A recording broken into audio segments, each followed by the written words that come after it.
Это канал «Творчество для всей семьи». Сегодня необычный формат.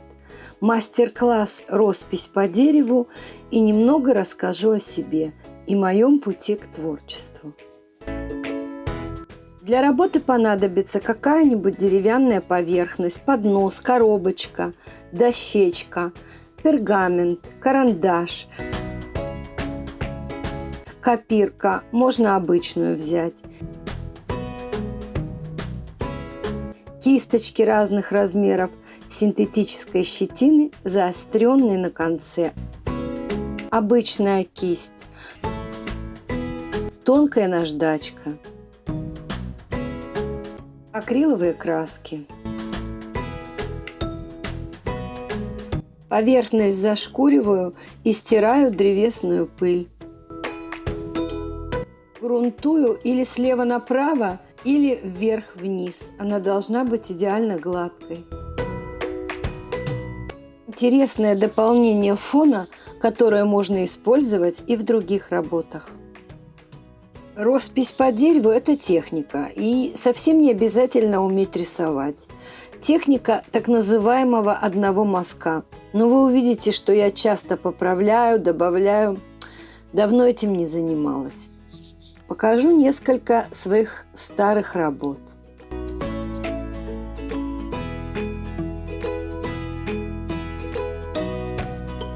В этой технике выполняются не только цветы и натюрморты, животные, пейзажи, в основном в наивном стиле.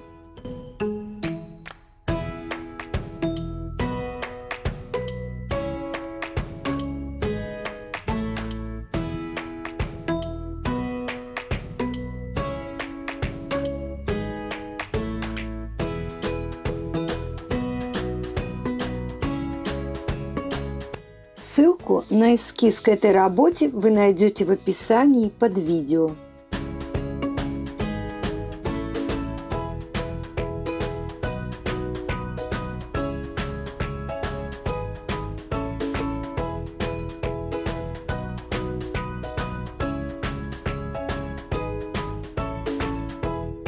Набираю на кисточку два цвета. Обильно зеленый, на самый кончик белый цвет.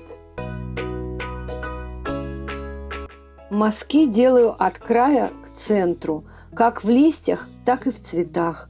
Нажимаю на кисть так, чтобы она немного раскрылась. На каждый лепесток набираю обильно краску.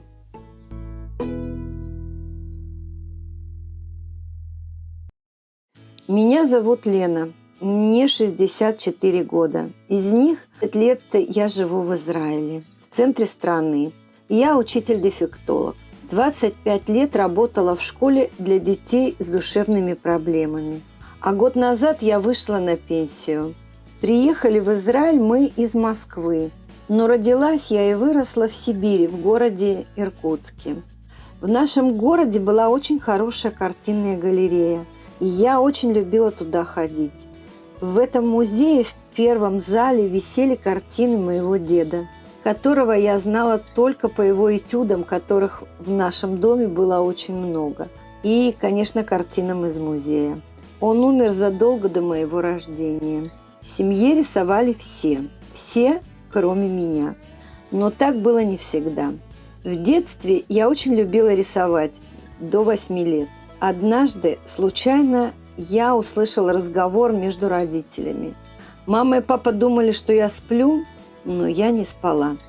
В городе был объявлен конкурс детского рисунка. Тема «Зимний пейзаж». И вот наша учительница объяснила, что мы должны нарисовать зимний пейзаж с натуры. Помню, я тогда очень сильно заболела. У меня была высокая температура. И мама, конечно, меня не выпустила на улицу. А мне ужасно хотелось участвовать в этом конкурсе. Я ходила по дому, от окна к окну, но ничего, кроме заснеженных крыш соседних домов, видно не было. Обидно было до слез, и вдруг меня осенило. Был у нас в школе предмет, который назывался природоведение. И тетрадь с картинками, которые мы раскрашивали и писали там разные сезонные наблюдения за природой. И вот я открыла эту тетрадь, взяла мотив для раскрашивания, который повторялся на каждое время года. Там была одна и та же картинка. И вот с этой, в кавычках, натуры нарисовала акварелью самый настоящий пейзаж.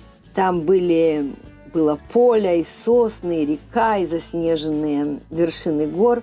Я ужасно гордилась собой. Даже не сколько картиной, сколько тем, какая я находчивая. Мама унесла мою работу в школу, а ночью я услышала разговор родителей. Мама сказала отцу, что Анна Николаевна, так звали мою первую учительницу, отказалась отправить мой рисунок на конкурс. «Ваша Лена не умеет рисовать», был вердикт. И еще из этого разговора я запомнила одно слово, значение которого не знала – плагиат. Но я поняла, что это что-то ужасное. А папа, который всегда с гордостью показывал мои рисунки своему брату, художнику, смотри, как она рисует. А ведь этому ее никто не учил. Почему-то не расстроился, не разозлился на учительницу, а как будто согласился с ней, сказав: ну и что с того? Из нее получится неплохой прикладник. Что такое прикладник, я тоже не поняла. Но поняла только одно. Больше я рисовать не буду. Никогда. Не знаю, что повлияло тогда на мое решение, слова отца или моей любимой учительницы. Я ее очень любила, боготворила и обожала. Я больше не рисовала. Уроки рисования в школе старалась пропускать. Иногда дома шила мягкие игрушки по собственным выкройкам. Закончив педагогический институт, я вышла замуж и уехала к мужу в Москву. И когда родился сын, творчество снова вернулось в мою жизнь.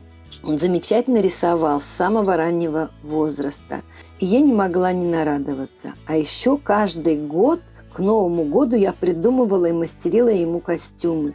Такие, что были во 100 крат лучше покупных. Мы переехали в Израиль.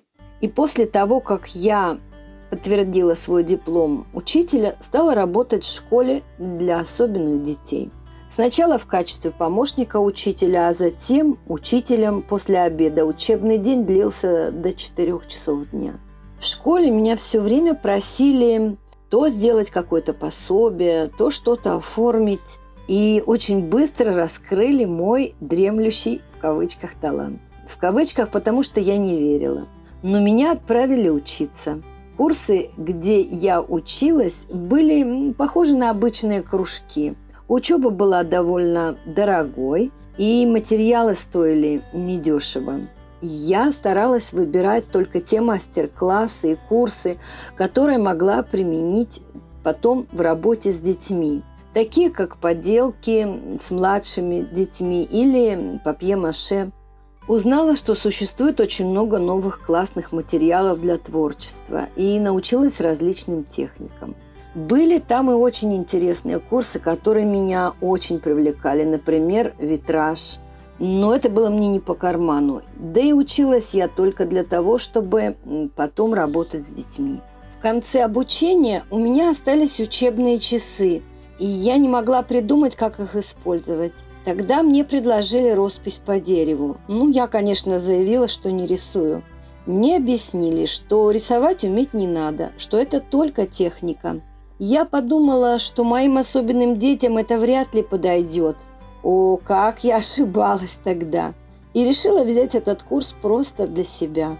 Так я стала учителем ручного труда в 45 лет. Никогда ничего не поздно. А позже на двери моего кабинета появилась табличка «Искусство». Я даже этому сопротивлялась, говорила, что есть учительница по рисованию, а мое искусство – это прикладное искусство. Каждый год, начиная курс «Роспись по дереву», у нас это было что-то типа факультатива. Я начинала с вот этой самой работы, это первая работа, и с моего рассказа, который поведала вам.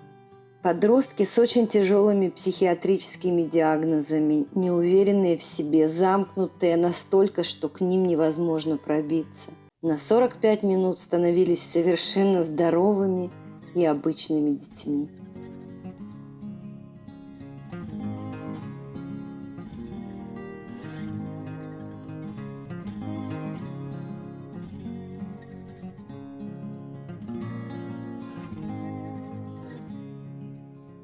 А эту свою детскую историю про плагиат я вдруг вспомнила на одном из последних уроков в колледже, когда преподаватель положила на мой стол вот этот мотив и объявила тему мастер-класса «Пейзаж». Я очень признательна всем моим подписчикам и зрителям канала. Ваши комментарии очень вдохновляют нас. Напишите, стоит ли сделать продолжение рубрики «Роспись по дереву». Желаю всем творческого вдохновения. Увидимся.